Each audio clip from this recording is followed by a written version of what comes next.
საქართველოში ყოველწლიურად 612 მილიონზე მეტ ერთჯერადი გამოყენების ჭიქას, თავსახურს, საკვების კონტეინერსა და სხვა საგნებს მოვიხმართ, რაც ჯამურად 4-დან 6,000 ტონამდე პლასტიკს შეადგენს. ეს კი გარემოს მთავარი დამაბინძურებელია. სწორედ ამიტომ სოფლის მეურნეობის სამინისტრო აქტიურად მუშაობს მისი მოხმარების რეგულირების საკითხებზე. სპეციალისტები ერთჯერადი გამოყენების საგნებისაგან მიყენებულ ზიანზე საუბრობენ და გვირჩევენ რით უნდა ჩავანაცვლოთ. პლასმასის დაბინძურება ძალიან დიდ გამოწვევას წარმოადგენს როგორც საქართველოსთვის, ასევე მთლიანად მსოფლიოსთვის. საქართველოში ჩატარდა კვლევა მსოფლიოს ბანკის ეგიდით, სადაც გამოვლინდა მაღალი დონის დაბინძურება, შესწავლილი იქნა შავი ზღვის აუზის 2 მდინარე, ეს იყო ყვირილა და რიონი, სადაც ჩატარდა საველე კვლევა საფრენი აპარატებით, დრონებით და გამოვლინდა საკმაოდ მაღალი დაბინძურება ზუსტად პლასტიკის ნარჩენებისა. ეს ყველაფერი იმის ბრალია, რომ საქართველოს ძალიან დიდი რაოდენობით მოვიხმართ წლიურად ერთჯერადი გამოყენების პლასტიკს, დაახლოებით საუბარი არის 600 მილიონ ერთეულზე წლიურად. ეს სადღაც 5-6,000 ტონას შეადგენს ყოველწლიურად.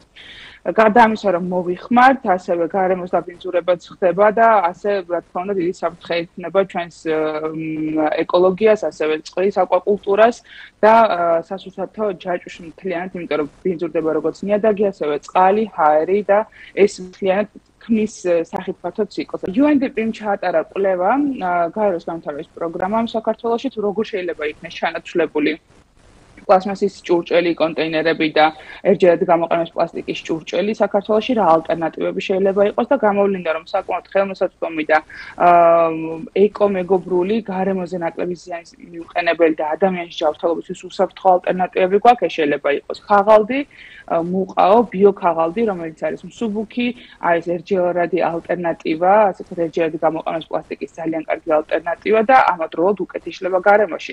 გარდა ამისა, ბამბუკი და ხის ჭურჭელი, რომელიც არის ბუნებრივი, ძალიან ხშირად იყენებენ ამ ბამბუკის და ხის ჭურჭელს წვეულებებისთვის, ალფურშეტისთვის ეგრეთ წოდებული, რომელიც ერთ-ერთი მთავარი დამბინძურებელი და მომხმარებელი იყო მსგავსი ტიპის წვეულებები და ღონისძიებები ერთჯერადი გამოყენების პლასტიკის ჭურჭელისა. ამიტომ ძალიან მნიშვნელოვანია, რომ ეს სექტორიც გადაერთოს აუცილებლად ბუნებრივ მასალაზე.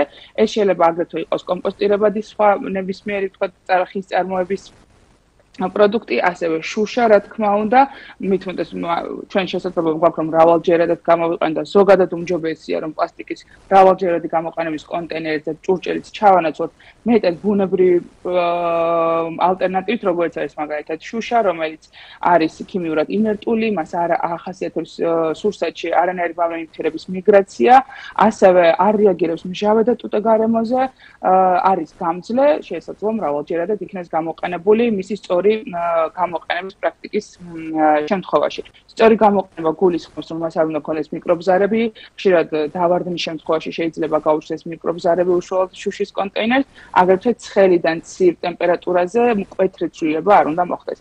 გარდა ამისა, გვაქვს რა თქმა უნდა უჟანგავი ფოლადი, რომელიც არის გამძლე, ინერტული და შესაძლოა სხვადასხვა პლასმასის კონტეინერი ჩაანაცვლოს ზუსტად აი ამ შუშამ და უჟანგავმა ფოლადმა, რომელიც არის მეტად უსაფრთხო და ადამიანის ჯანმრთელობისთვის ნაკლები ზიანის მიმყენებელი.